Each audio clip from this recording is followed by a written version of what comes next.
Umetniče, mir! Nemoj da te sad ovde pljesnem. Ja sam samo hteo da vidim da li mi te se zlo ili dobro misle. Da. Ako si ti umetnik, ja sam, to moraš da znaš šta znači. Teftonka. Kod nas je mera u krevetu 9 puta.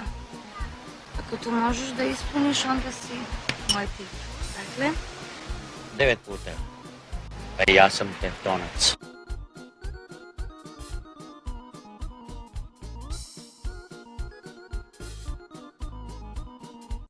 Umetniče, mir! Nemoj da te sad ovde pljesnem. Ja sam samo hteo da vidim da li mi te se zlo ili dobro misle. Da. Ako si ti umetnik, ja sam, to moraš da znaš šta znači. Teftonka. Kod nas je mera u krevetu 9 puta. Ako to možeš da ispuniš, onda si moj tip. Dakle? 9 puta. Pa ja sam teftonac.